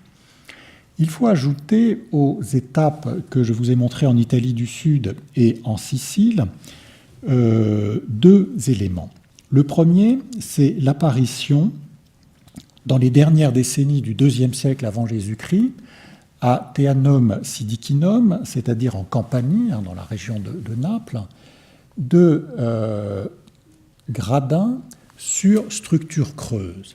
C'est-à-dire qu'au lieu d'installer des gradins sur des remblais, au lieu de les adosser à des pentes naturelles, on construit à ce moment-là des murs rayonnants qui vont porter des voûtes, et il faut associer ce développement de forme architecturale à la maîtrise qu'ont alors les Romains de ce qu'on appelle l'opus caementicum, qui va permettre de faire des voûtes en canonnière en maçonnerie, et donc de construire les gradins sur des voûtes et donc de libérer de la contrainte du terrain le théâtre qui jusqu'ici devait soit s'adosser au théâtre, soit se construire sur un remblai.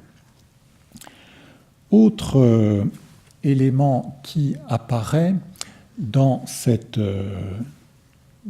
fin du IIe siècle, début du Ier siècle, c'est l'association du bâtiment de scène au gradin. On a vu que dans les théâtres grecs, on avait d'un côté le bâtiment de scène et de l'autre les gradins, et qu'il n'y avait entre que des portes de ces passages latéraux, qui ne faisaient qu'un lien très ténu entre les 2 éléments constitutifs du théâtre. On voit apparaître à Pietrabondante un théâtre qui est unitaire avec le bâtiment de scène qui a la même longueur que la cavea, que les gradins. Le diamètre de la cavea s'identifie au bâtiment de scène, à la longueur du bâtiment de scène. Ces éléments, on va les retrouver dans les 2 théâtres construits à Rome à la fin de l'époque républicaine et au début de l'Empire, qui sont le théâtre de Pompée et le théâtre de Marcellus. Ces 2 théâtres sont les premiers théâtres en pierre de Rome, ce ne sont pas les premiers théâtres de Rome. Rome a connu une architecture théâtrale qui était une architecture temporaire. Il a existé un théâtre romain avec des ludi scaenici, donc qui sont l'équivalent des jeux, les jeux, je ne sais pas quel terme employer, et pour cause, qui sont justement pas tout à fait l'équivalent des concours musicaux en Grèce. En Grèce, ce que l'on avait, c'était des concours, c'est-à-dire qu'on faisait des représentations qui étaient toujours des sortes de matchs Et le problème était de savoir qui allait gagner. Toutes les pièces que nous avons conservées, d'Échille, Sophocle et Euripide, ont été écrites pour une seule représentation afin de remporter la palme, si j'ose dire. Enfin, à Athènes, c'était une couronne de lierre. C'est un peu comme si le festival de Cannes s'arrêtait au moment où l'on donnait la palme d'or et qu'il n'y ait aucune diffusion ensuite des œuvres. C'est dans ce cadre qu'ont été créées les œuvres de dramaturgie et de musique grecque. Dans le cadre romain, on est dans le cadre de jeux, il n'y a pas de concours, et ces jeux sont néanmoins donnés en l'honneur des dieux et sont organisés par l'État. Il y a des jeux en l'honneur de Jupiter, des jeux en l'honneur d'Apollon, en l'honneur de Cybèle, en l'honneur de Cérès, qui ont lieu à Rome. Et pour cela, on construit des gradins, on construit des bâtiments de scène, on les construit uniquement pour les représentations, et ensuite on les démolit. Pour les gradins, c'est ce que les latins appellent les subitarii gradus, donc ces gradins subis qui sont uniquement construits pour le moment de ces jeux. Et les Romains ont longtemps été très réticents à la construction de théâtres, au point qu'en 154 avant Jésus-Christ, le Sénat avait interdit la construction d'un théâtre en pierre qui avait été commencé. Néanmoins, on a construit à Rome des théâtres en bois qui ont été de plus en plus riches et de plus en plus développés d'un point de vue architectural. En 99 apparaît la peinture pour le front de scène. En 69 avant Jésus-Christ apparaît le vellum mis au-dessus des gradins afin que les spectateurs soient à l'ombre. Et en 58 avant Jésus-Christ, on a par Pline la description du théâtre qui avait été érigé par Marcus Aemilius Scaurus, qui était un théâtre dont le front de scène comportait 3 niveaux de colonnes. 3 niveaux de colonnes non pas engagés, comme ce que l'on a vu dans les théâtres de Sicile, mais 3 niveaux de colonnes qui étaient libres, qui étaient érigés devant un mur, ce que l'on va voir maintenant dans le théâtre de Pompée, le théâtre de Marcellus, puis les théâtres de type romain qui vont se diffuser dans tout l'Empire. Le théâtre de Pompée, il est achevé en 55-52 avant Jésus-Christ. Il est pour nous relativement mal connu et on le connaît par quelques vestiges et puis on le connaît par le plan de Rome d'époque sévérienne, ce qu'on appelle la Forma Urbis du début du IIIe siècle après Jésus-Christ, qui en donne une représentation que vous voyez ici associée au cadastre actuel de la ville. Donc nous sommes sur le champ de Mars, ici se trouve le Campo dei Fiori. Ce que l'on peut dire, au moins à partir de ce plan antique, c'est que ce théâtre est construit sur terrain plat, que les gradins sont portés par des murs rayonnants, donc ce que l'on a vu déjà à Teanum Sidicinum, que le front de scène qui se trouvait ici comportait un certain nombre de colonnes placées devant un mur, et surtout que ce théâtre était associé à un vaste quadriportique, à des jardins entourés par 4 portiques, et à l'extrémité de ce portique, il y avait une curie. C'est là où César a été assassiné. L'autre théâtre, je vous montre d'abord ici une restitution qui a été faite très récemment par un collègue espagnol de ce théâtre. Vous voyez que dans ce théâtre, on a des gradins semi-circulaires, une proédrie qui sont en fait des gradins bas sur lesquels on installait des trônes de bois pour les sénateurs. Et ces gradins bas sont isolés par un passage des autres gradins, des gradins courants. l'orchestre est devenu un espace résiduel relativement petit qui n'est plus utilisé par les artistes. Tous les artistes évoluent sur une estrade basse et profonde que l'on appelle le pulpitum et qui se développe au pied d'un mur devant lequel sont érigés plusieurs niveaux de colonnes libres. On retrouve ce même dispositif dans le théâtre qui a été le modèle du théâtre latin, qui est le théâtre de Marcellus, inauguré en 13 ou 11 avant Jésus-Christ, qui est un théâtre augustéen. Vous savez que Marcellus est le neveu d'Auguste, qui lui aussi est relativement mal connu, mais qui est tout de même beaucoup mieux connu que le théâtre de Pompée. Ce que je vous montre ici, c'est le relevé qu'a pu en faire Serlio à un moment où ces vestiges étaient plus facilement accessibles qu'ils ne le sont actuellement.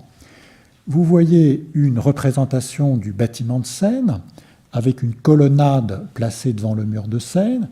Ici, deux grandes salles que l'on appelait des basiliques, qui sont des endroits où les spectateurs pouvaient se rassembler, et puis l'orchestre et une série de murs rayonnants qui portaient les gradins. Là aussi, nous sommes en présence d'un théâtre construit sur terrain plat.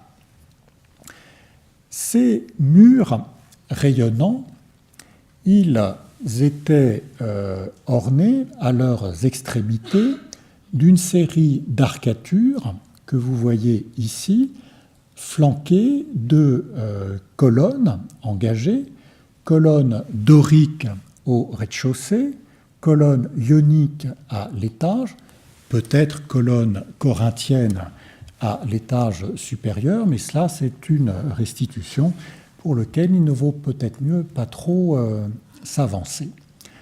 En tout cas, on retrouve là un motif que l'on a vu apparaître au IIe siècle avant Jésus-Christ dans le théâtre du Létoon de Xanthos.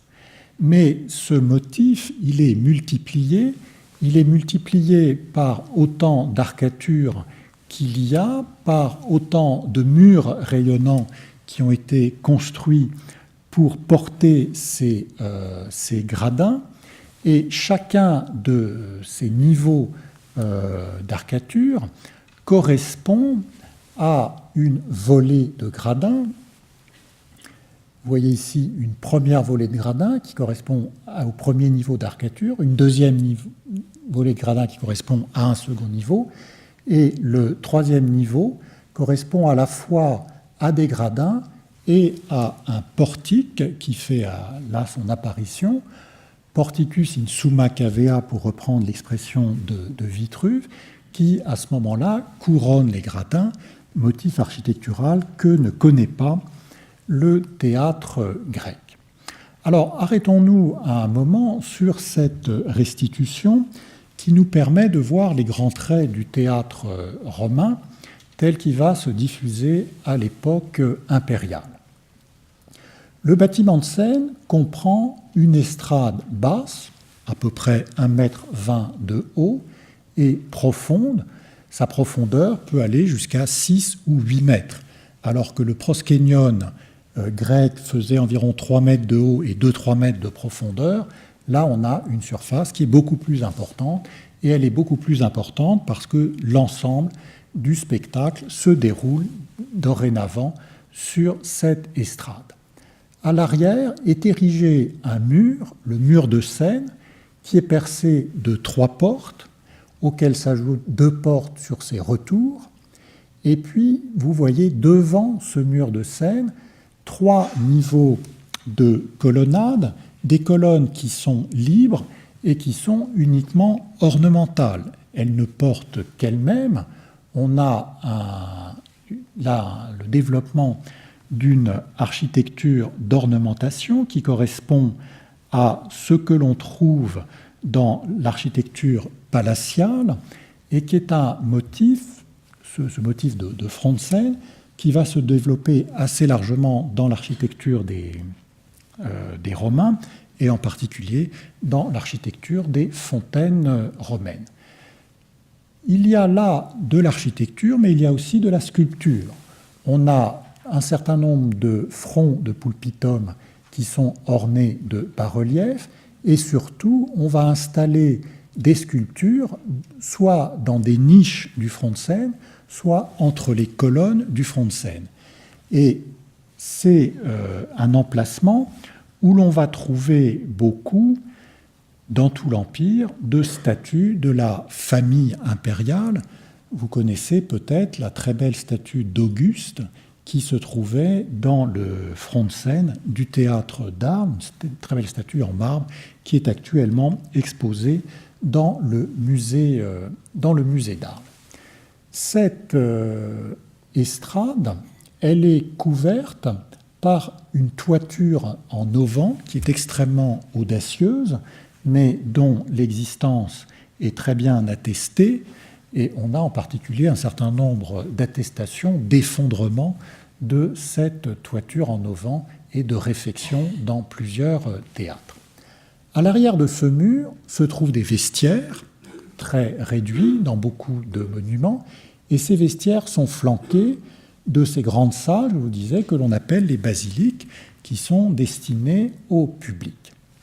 Du côté des gradins, donc une orchestra qui est un espace résiduel, qui n'a plus de fonction dans les spectacles, qui est bordé de gradins bas sur lesquels on installe pour les sénateurs à Rome et pour le conseil municipal des décurions en province des trônes en bois, et puis à l'arrière, toute une série de gradins qui ont la forme simplement de degrés et qui sont destinés au reste du public.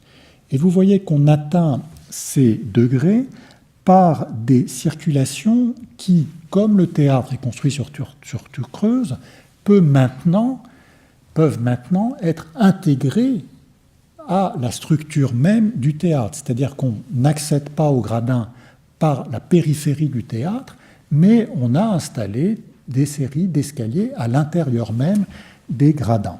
Et ce que l'on trouve dans les théâtres, ce sont des accès qui sont spécialisés dans les différentes sections des gradins. Car le théâtre romain est beaucoup plus que le théâtre grec, un théâtre dans lequel on reproduit la segmentation de la société en classes censitaires.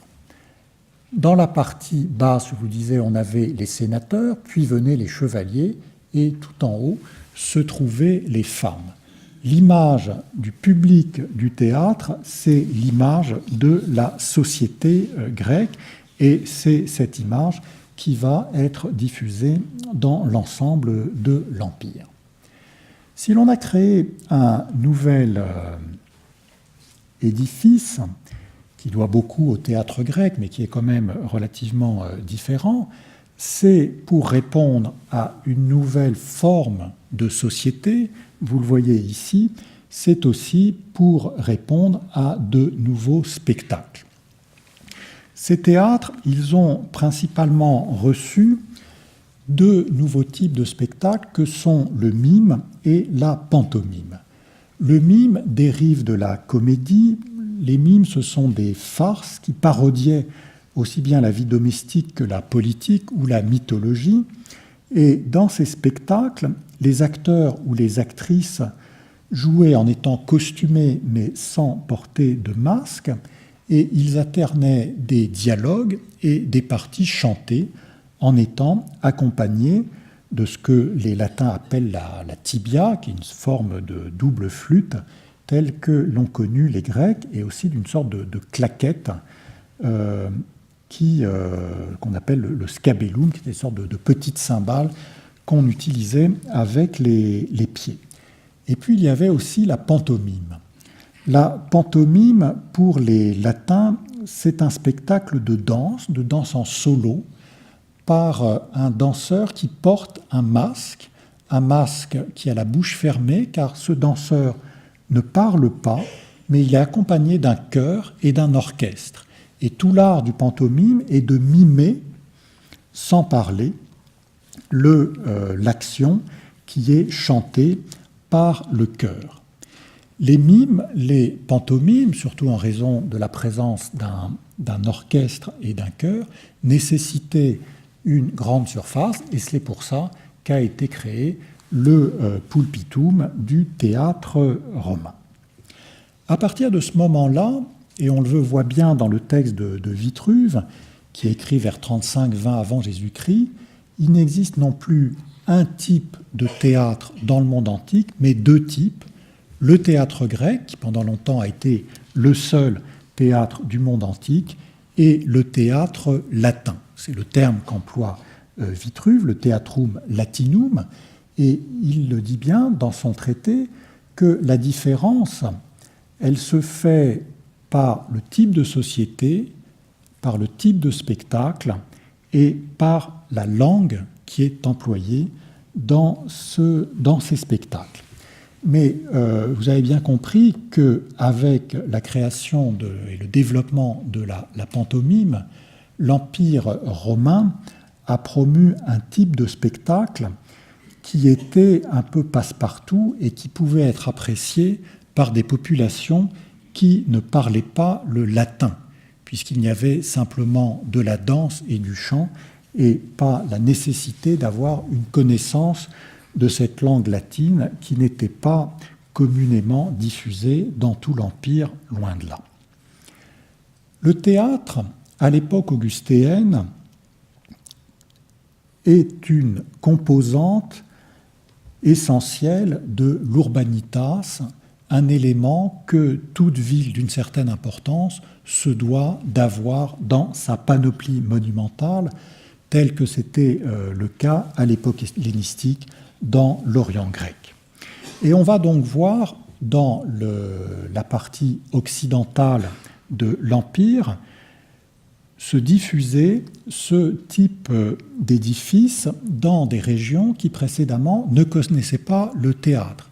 C'est le cas en Italie du Nord, c'est le cas en France, et en particulier en France du Sud. Vous avez sous vos yeux le théâtre d'Arles. Je vous montre ici le front de scène relativement bien conservé du théâtre d'Orange. Et c'est que ce qu'on a conservé, c'est le mur de scène. Il faut imaginer que tout cela était masqué par une série d'ordres superposés, 3 sur les côtés et simplement 2 au centre, avec une statue de l'empereur dans la zone centrale. Vous voyez ici une restitution de ce théâtre. On va trouver aussi ce type de théâtre en Espagne, qui n'avait pas connu d'architecture théâtrale précédemment, ici le théâtre de Mérida. On va le trouver aussi en Afrique du Nord. Je vous montre ici le théâtre de Leptis Magna dans la Libye actuelle. Alors, ces édifices reprennent en gros les types architecturaux qui ont été mis au point à Rome à la fin de la République et au début de l'Empire. Ce sont des édifices unitaires, puisque les gradins sont associés aux bâtiments de scène. On a des orchestras petites, ces gradins bas qui sont ici très bien conservés, puis des gradins semi-circulaires avec des accès qui débouchent à l'intérieur, enfin sur les gradins eux-mêmes, qui sont associés à des escaliers placés sous les gradins, des estrades profondes, des fronts de scène très, très ornés avec des séries de sculptures, mais néanmoins un certain nombre de variations, et en particulier des variations dans les types de fronts de scène, dans l'animation des murs et des colonnades des fronts de scène. Au théâtre de Leptis Magna, vous avez 3 niches semi-circulaires.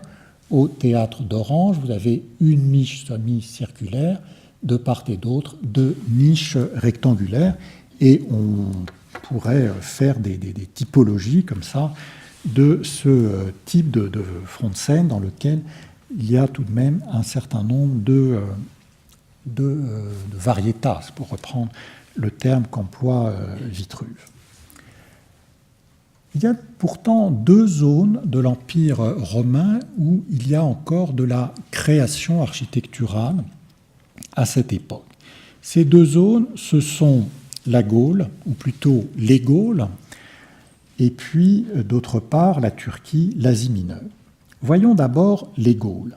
En Aquitaine, en Lyonnaise et en Belgique, on crée, à la fin du 1er siècle et au 2e siècle après Jésus-Christ, un type de théâtre qui est modeste, mais qui néanmoins très bien diffusé en France et aussi en Germanie et en Grande-Bretagne aussi, et qui est tout à fait original.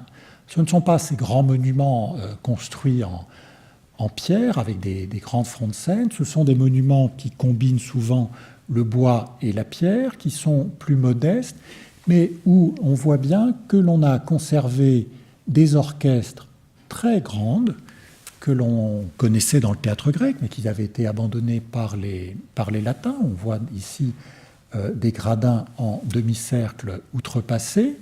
Si ces orchestres sont grandes, c'est parce qu'elles ont gardé une certaine utilité pour les spectacles, et elles étaient parfois utilisées pour des chasses ou des combats de gladiateurs, donc les spectacles qui étaient normalement donnés dans les amphithéâtres.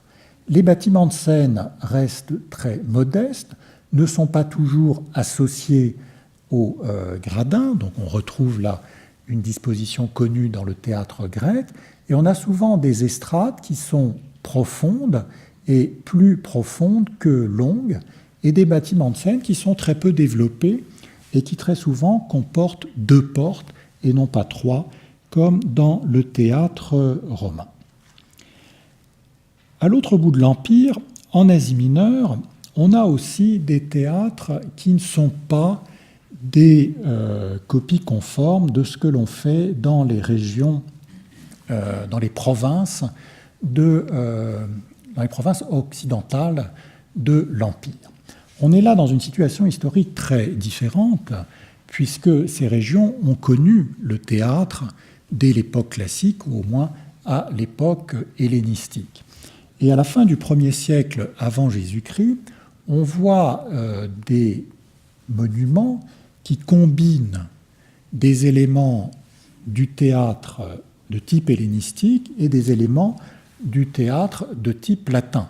C'est le cas à Aphrodisias, en Turquie, sur la vallée du Méandre, où vous voyez ici un proskénion de type hellénistique qui, en 28 avant Jésus-Christ, est associé à un front de scène de type romain avec 3 portes et 2 ordres superposés. Le type de théâtre est le plus diffusé en Asie mineure et celui que l'on trouve par exemple à Aspendos, en Pamphylie, dont vous voyez une belle restitution sous vos yeux. On conserve dans ces théâtres des orchestras qui sont très importantes, et elles sont très importantes parce qu'elles gardent une fonction pour la mise en scène des pièces. Les estrades sont hautes, suffisamment hautes pour qu'il y ait des portes, et s'il y a des portes, c'est parce que l'on continuait à faire des entrées en scène dans l'orchestra, comme on en faisait à l'époque classique et à l'époque hellénistique. Néanmoins, on avait développé aussi une sorte de pulpitum qui était accessible par des portes. Donc vous voyez qu'on combine des éléments connus dans le théâtre hellénistique et d'autres qui sont apparus à Rome. Et ces portes en Asie mineure sont généralement au nombre de 5 et non pas au nombre de 3 comme en Occident. Par ailleurs, on développe des fronts de scène qui sont d'un type très proche de celui que l'on connaît en Occident, mais qui presque toujours ont une disposition rectiligne. On ne trouve pas cette animation avec des niches semi-curvilignes ou rectangulaires, comme on en a vu dans des théâtres de l'Occident ou de l'Afrique du Nord. Dans ces théâtres d'Asie mineure, et c'est très net au théâtre d'Éphèse, on conserve des gradins en demi-cercle très largement outrepassés. Vous voyez ici que le demi-cercle est à ce point outrepassé que les spectateurs, certains, pouvaient voir pratiquement ce qui se passait derrière le bâtiment de scène. Donc, combinaison d'éléments connus dans le théâtre d'époque hellénistique et de ceux qui ont été créés en Occident, ce qui fait dans cette Asie mineure, qui fait de cette Asie mineure, disons, un lieu de création architecturale et un lieu dans lequel le théâtre grec continue à avoir une vie à l'époque impériale. Dans les villes où l'on disposait de beaucoup d'argent, on a construit à nouveau frais des théâtres à l'époque impériale, dans cet Orient grec.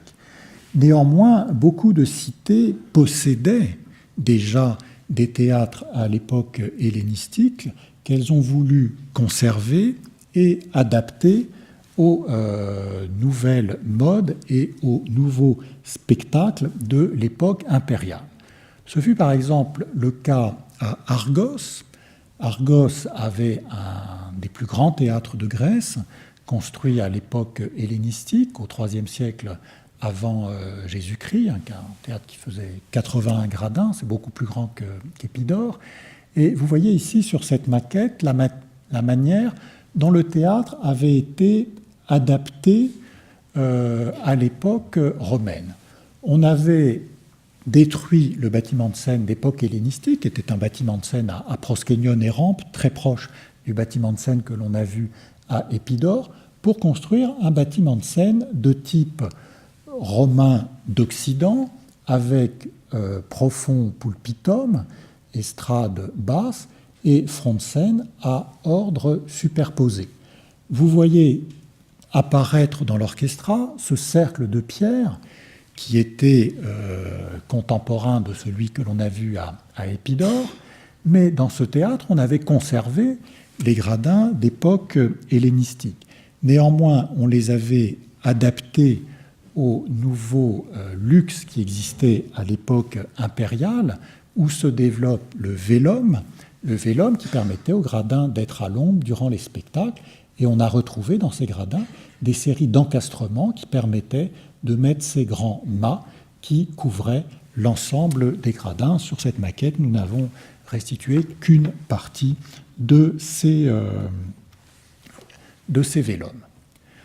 D'autre part, dans l'Orient grec, on a beaucoup utilisé les théâtres pour recevoir les spectacles pour lesquels avait été créé en Occident, en Italie, l'amphithéâtre, c'est-à-dire les spectacles de chasse et les combats de gladiateurs. C'est un spectacle qui est extrêmement courant à l'époque impériale, et dans l'Orient grec, on a construit très peu d'amphithéâtres. Et la plupart des amphithéâtres qui sont connus sont des amphithéâtres qui ont été construits dans des colonies romaines. Beaucoup de théâtres, ça a été le cas du théâtre même de Dionysos à Athènes, ont été adaptés pour recevoir ces chasses et ces combats de gladiateurs. Alors cela nécessitait évidemment de sécuriser l'orchestra, et pour cela il y avait différentes méthodes. La méthode la plus simple était d'ériger autour de l'orchestra des barrières ou des filets montés sur des mâts. C'est ce qui a été fait à Argos. C'est ce qui a été fait aussi à Athènes. Dans un certain nombre d'autres théâtres, ce que l'on a fait, c'est que l'on a détruit les premiers gradins afin de créer une grande dénivellation, donc un podium entre ce qui devenait le premier gradin et l'arène, donc l'ancienne orchestra, afin de sécuriser l'orchestra, de faire en sorte que les bêtes sauvages ou les gladiateurs n'aillent pas sur les gradins, enfin, ce qui arrivait parfois. On a un texte de Dion qui nous parle de ce type de mésaventure qui se déroulait à Athènes, et il trouvait ça tout à fait scandaleux que dans le théâtre qui avait vu les représentations de Sophocle et Euripide, on donne des combats de gladiateurs qui se terminaient parfois sur les gradins. Et puis il y a un autre type de spectacle qui a été développé, alors là, de manière beaucoup moins diffuse dans l'Orient romain. Ce sont des spectacles aquatiques. C'est-à-dire que l'on a transformé l'orchestra en bassin. Ça a été le cas à Athènes. Ce que vous voyez ici, c'est une restitution du théâtre d'Athènes vers le IVe siècle après Jésus-Christ. On avait construit un bassin dans l'orchestra et on représentait des spectacles qui se passaient à la fois dans l'eau et sur l'estrade. Et ces spectacles étaient, sinon licencieux, du moins assez dénudés, et on en a en particulier des descriptions dans des textes de Saint Jean Chrysostome qui essayaient d'écarter les bons chrétiens de ce qu'il appelle une mer de licence. Au IIIe siècle, au IVe siècle après Jésus-Christ, le théâtre est encore bien vivant dans l'Orient grec. Il l'est encore dans un certain nombre de cités d'Afrique du Nord. Il l'est beaucoup moins en Italie, en France et en Espagne. Car dès le IIe siècle après Jésus-Christ, le grand édifice de spectacle, c'est l'amphithéâtre. Et dès cette époque, on commence à délaisser les théâtres au profit de l'amphithéâtre. Dans l'Occident, on les délaisse. Dans l'Orient, vous voyez que les théâtres sont transformés. Le théâtre va connaître une fin progressive autour du IIIe, IVe, Ve siècle avant Jésus-Christ. Et cette fin, elle a plusieurs raisons. Bien sûr, la christianisation. En 392, Théodose interdit les cultes païens et vous avez vu que ces théâtres étaient liés à une utilisation cultuelle. Et les pères de l'Église ne manquent pas de critiques vis-à-vis des spectacles du théâtre, des spectacles aquatiques, mais pas seulement des spectacles aquatiques. Dans le traité sur la vaine gloire, Saint Jean Chrysostome présente comme l'incarnation même de la vaine gloire celui qui offrait à grands frais plusieurs jours de spectacle au théâtre à ses concitoyens. Ce qui explique aussi le fait que ces théâtres soient abandonnés, c'est l'appauvrissement des centres urbains qui ne peuvent plus ni maintenir en état d'utilisation ces édifices, ni financer les spectacles. Et vous savez que l'édifice de spectacle qui va être conservé à Byzance, qui va devenir le centre des spectacles dans le monde byzantin, c'est l'hippodrome, et ce n'est pas par hasard si l'hippodrome de Constantinople se trouve au centre de la ville, c'est l'Atmeidan actuel, donc à côté de Sainte-Sophie. Or, vous voyez, donc, ce théâtre antique, il a eu une vie, il a connu des formes diverses, de l'époque archaïque jusqu'au IVe siècle après Jésus-Christ, des formes qui ont connu un développement. On commence avec des édifices très, très modestes, principalement en bois. On termine avec des éléments extrêmement complexes, aussi bien du côté des gradins que du côté des bâtiments de scène, ce qui signifie aussi que ce monument est devenu de plus en plus onéreux. Ce monument, il a néanmoins toujours été associé à une utilisation cultuelle, ou du moins principalement, il a été associé au culte dans la cité grecque comme dans la ville romaine. Si l'on regarde avec un peu de distance cette évolution, ce dont on se rend compte, c'est que ce sont surtout les spectateurs qui profitent de cette évolution. Ils sont de mieux en mieux assis sur les gradins. On voit qu'on a des gradins qui sont de plus en plus confortables. On voit des gradins qui, petit à petit, peuvent bénéficier de l'ombre des vélums. On voit aussi que les spectateurs, petit à petit, peuvent disposer de ces basiliques qui sont des lieux où ils peuvent se réunir avant ou après les spectacles.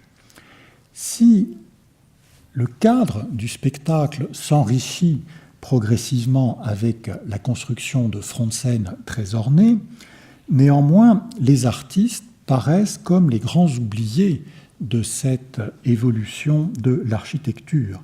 Jamais on n'a développé de loges destinées aux artistes dans ces théâtres, et l'on connaît même un certain nombre de théâtres romains où il n'y a pas de vestiaire, où le mur de scène est construit uniquement entre un espace public et l'estrade. Et si l'on compare, et c'est sur cette image que je terminerai mon exposé, un théâtre, ou plutôt un opéra du 19e, à un théâtre antique, si l'on compare donc l'opéra Garnier au théâtre d'Épidore, je crois qu'on peut noter des différences tout de même importantes. Pour ce qui est de la surface bâtie, les deux images sont à la même échelle, il n'y a pas une très grande différence. En revanche, si l'on compare la surface bâtie destinée aux spectateurs par rapport au théâtre d'Épidore et au théâtre à l'Opéra Garnier, là, il n'y a aucune commune mesure. Le théâtre antique a été un théâtre populaire de ce point de vue-là, 14 000 places au théâtre d'Épidore, il n'y en a actuellement que 1700 à l'Opéra Garnier. Cela a été un théâtre où l'on a développé l'architecture destinée aux spectateurs et au spectacle, mais très peu de ces dépendances qui font toute la richesse, ou en tout cas une grande partie de la richesse de nos théâtres occidentaux, pensez par exemple au grand foyer de l'opéra. Cela fait donc des édifices entre le théâtre antique et le théâtre moderne qui ont, dans une certaine mesure, la même destination, mais vous voyez que les différences sont néanmoins sensibles et que le cadre sociétal et culturel dans lequel se sont développés ces édifices sont très différents entre l'Antiquité et la période actuelle. Je vous remercie.